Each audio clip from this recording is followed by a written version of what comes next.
Okay, so here it is. This was just a local Facebook marketplace deal. I actually knew the seller. The guy I went to grade school with, actually. So I messaged him, "Hey man, you still got that Game Boy?" And yeah, so this was $100 Canadian, which is like, oh god, I think about $72 US. And so that's a pretty good deal for a clear Play It Loud Game Boy that's in decent condition. And this comes with some games and a couple of the games that I actually wanted. There's a couple of games in here that I was actually looking for. Not like super actively, but I always thought, when I find these games and they're a good deal, I'm going to pick them up. So the fact this was the Game Boy and the games for $100 Canadian, it was kind of a no-brainer. I certainly don't need another Game Boy, but the clear Play It Loud Game Boy is kind of cool. And again, this one's in pretty good shape. A lot of these you're gonna see they're yellowing quite a bit. A lot of them are missing the battery cover. I've seen a few for sale lately around here for about $80 Canadian just for the Game Boy, and it was missing the battery cover. So one for $100 Canadian, that's in good shape, and it has the battery cover. I think that's a pretty good deal considering it came with the games. I don't know. What do you guys think? But anyways, I haven't shown it to you yet, so here we go. This is how it came. Came in a brown paper bag when I picked it up from his house, and the first thing inside, sitting on top of the Game Boy, right on top of the screen actually, is this little power adapter. And I'm assuming this isn't official or anything. It maybe just so happens to be, it's 5 volts DC, 100 milliamps. Ooh. Oh, you know what? It actually says for Nintendo Game Boy on it. So it's a Recton. Recton is the brand. But it says, yeah, AC adapter for Nintendo Game Boy, direct plug-in Class 2 transformer. But yeah, that was sitting right on top of the screen, and I thought, oh god, the screen's going to be all scratched up. But surprisingly, or luckily, it is not. So yeah, there it is. It's in pretty good shape. It's maybe a little bit yellowing, but like I said, most of them are, and some of them are worse. And yeah, it's got the battery cover on there, and the battery cover is in really good shape. The back, in general, is in really good shape. Oh, well, yeah, I don't know if there's a little bit of yellowing. Is it mostly on the front half? But even then, not a lot. It's not super. It's really not that yellow. It's in good shape. It's a little dirty. I don't know if you can see that, but like look in the top right corner of the D-pad, for example. There's some dirt or something in there. Maybe around the speaker, it's a little dirty. So, I mean, I could open it up and clean it, and I think it's in pretty good shape. It came with these Philips alkaline batteries in there. And, yeah, the battery contacts are in really good shape. There's absolutely no corrosion whatsoever on those contacts. It's got the serial number sticker on the back. It's still got the FCC or... I'm assuming this is only on the Canadian ones. I don't know. Do the American ones have a sticker here? Like the original gray Game Boy, I don't believe it ever had a sticker here, even in Canada. But it was by the time they got to the Play It Loud series, for whatever reason, and maybe only in Canada, they needed to have the sticker on there saying, this meets all requirements of the Canadian interference causing equipment regulations. Similar to the FCC, like the Canadian version. Of the FCC. And again, I've only ever seen that on the Play It Loud versions, and I don't know if the American ones have an FCC sticker there or not. But yeah, like I said, in pretty good shape. Came with the batteries. In the picture, the picture on the Facebook ad, you couldn't see everything in super up close detail, but you could tell it was in okay condition. But he only showed a picture of the front. He didn't show a picture of the back. So I almost kind of wondered if it was going to have the battery cover or not. And again, came with 5 games. Came with 5 games, including Tetris, of course. And Tetris was in the Game Boy in the ad. And I think there was 2 pictures. There was one of the front of the system. You could see the power cord and all the 4 other games, or maybe even all 5 games. And there's a second picture a little bit closer up of the screen. I'm showing the screen working. No missing lines. Contrast seems to be pretty good. Again, there's not really any scratches on the screen protector. Speaker's nice and loud. So yeah, it's in pretty good shape and it works pretty well. And the games that it came with, like I said, kind of half the equation here. If it was just the Game Boy for $80, probably wouldn't have bought it because, again, I don't need another Game Boy. It's in nice condition, and the price, even at $80 just for the Game Boy with the battery cover, it'd be a fair price for someone that needed a Game Boy. But the games, so again, Tetris. We got Super Mario Land 2, 6 golden coins. It's a greatest hits, I guess, kind of equivalent, a little bit faded on the top of the sticker. And the battery's completely dead on this. It doesn't save. But I can replace the battery on that and then maybe sell it. I've got a better condition copy of, Super Mario Land 2. That's not the greatest hits version there. We got Alleyway.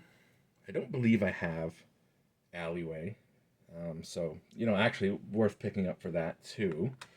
But the last 2 games, again, this is kind of the main reason to put this deal over the top. And that is Kirby's Dream Land, which, believe it or not, I do not own. I have Kirby's Dream Land 2. I have a Japanese copy of Kirby's Dream Land 2. And I've beaten Kirby's Dream Land playing it on my EverDrive. But, I didn't actually own a copy. And always been looking out for a copy. But, it's usually been sold with other games I didn't need. But, yeah, I've always kind of been on the lookout for this. Again, not super actively, but, if the game... If I came across the game and the price was fair and it wasn't like a far drive to pick it up, I was definitely going to pick it up. So, again, the fact it came with Kirby's Dream Land definitely sweetened the deal. And the last game there is Dr. Mario, which I just recently shown off. Dr. Mario and Dr. Mario, the Game Boy Color ROM hack, Dr. Mario DX. This is a game that I actually owned as a kid. I also owned Super Mario Land 2. I owned back in the day, obviously Tetris. Never owned Alleyway or Kirby's Dream Land. But yeah, Dr. Mario is a game that I owned back in the day for the original Game Boy. So wasn't necessarily one I was on the lookout for until maybe recently, having just thought about it again recently. But yeah, once I saw Dr. Mario and Kirby's Dream Land, with these other 3 games and this Game Boy for $100 Canadian, which again $72 US, I believe. And again, I knew the guy. There's a guy that I went to grade school with, so you know what? He wants to sell it. Cool. I'm gonna buy it off him. I don't think I noticed right away. Like when I first looked at the ad, I think I just kind of quickly took a look at it. I saw that it was $100. Okay, cool. He wants $100. That's a really fair price, assuming it's in good condition. And again, in the picture, you can only see the front of it, and it looked like it was in fair condition. It was a picture with kind of everything in the shot. Couldn't see the back. Didn't know if it was going to have the battery cover. But I didn't notice until I think after, like when I was on the way to pick it up, that he was actually originally asking $120 Canadian for everything. Which, knowing now the condition this is in with the battery cover, I think that's actually a pretty fair price. So I'm kind of surprised it didn't sell for $120, and it probably would have if he was patient. So I don't know. Maybe he was in a hurry to sell it. So yeah, because it was like $120 was crossed out, and now he was asking $100. Again, I've seen Clear Play It Loud missing the battery cover. Just the system itself, I've seen selling for $80 on Facebook Marketplace. And so, with the battery cover and the 5 games, this is kind of, I don't know if I'm going to ever use the power adapter. Actually, I think I already have one that came with another Game Boy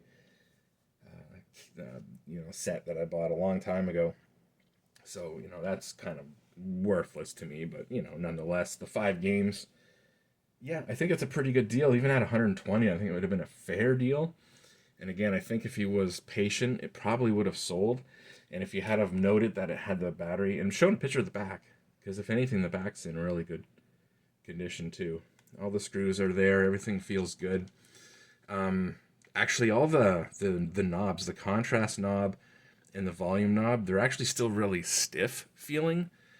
So I don't know if that means like this has had little use. Again, there's no scratches on that screen protector. I mean, yeah, there's a couple very minor light scratches, but considering its age and considering it was sitting in a brown paper bag with us just sitting on top of it, that's in really good shape. And again, a little bit of dirt inside, clean it up, it's going to look even better.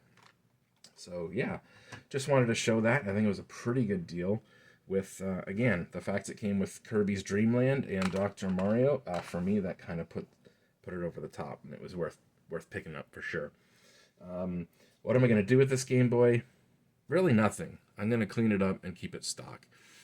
As you guys know, I already have a couple of modded DMGs. I've got this green one and I've got a clear black one, and they both have the IPS screen in there. And these were both modded from Game Boys that had like, really yellow cases and the screens were broken. And so modding these, I basically took a wasted Game Boy that didn't work and made one that worked even better. And you may remember, like a couple years ago, I picked up this black Play It Loud. And, this one was also in really good shape. It's got that sticker on the bottom. Battery compartment was in really good condition. There wasn't any corrosion in this one. I don't believe when I got this one, it was in really good shape. And, yeah, I said the same thing. This one is still stock. This isn't one that I'm going to mod. It's not that it's rare. These Play It Loud variants are less common than your just normal beige DMG. And so, yeah, I would like to just keep these ones stock. And like I said, with that one, I said that 2 years ago. Haven't gone back on that.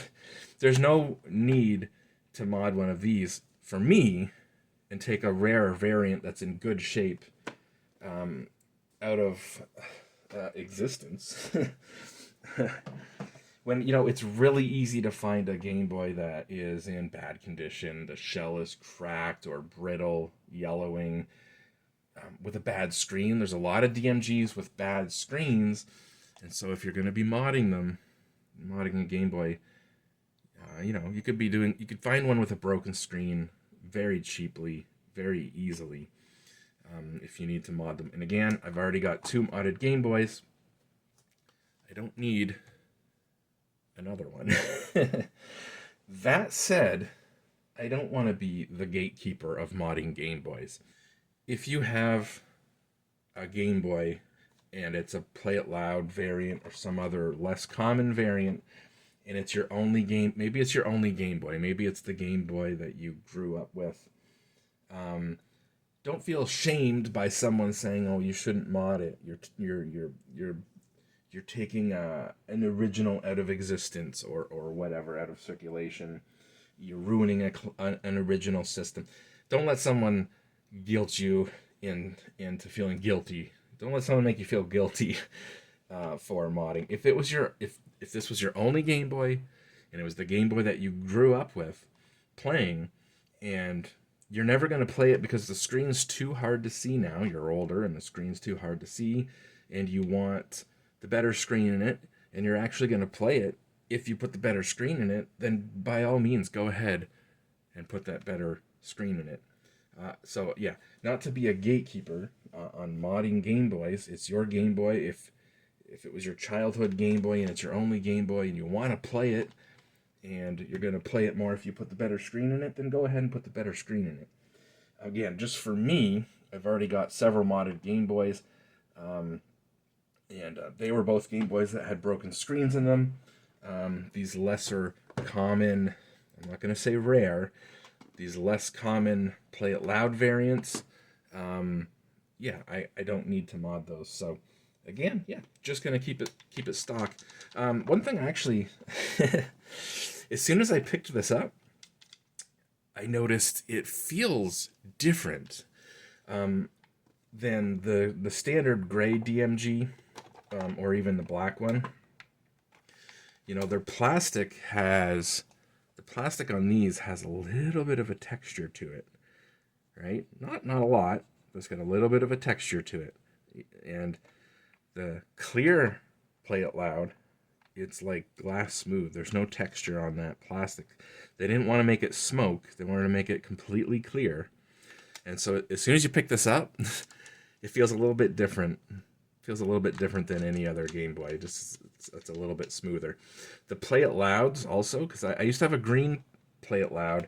Now that one, the plastic was really brittle, and a couple of the posts on the outside, the posts that hold the two shells together, and some of the posts that hold the motherboard, front half of the motherboard to the front half of the shell, like the screw threads, it broke. The posts broke, and you couldn't put screws in there anymore. So that just the plastic was brittle. So that's one that I had that I ended up modding, and you know, unfortunately I ditched that shell. But those buttons ended up in this one because the Play It Loud Game Boys they're not black, they're dark gray. So the Play It Loud buttons, so the D-pad and the buttons, they're dark gray. Obviously, normally on a normal DMG, these would be that like reddish ruby color or whatever, but the D-pad would be black. And again, on here it's dark gray. And same on this one, dark gray buttons and a dark gray D-pad.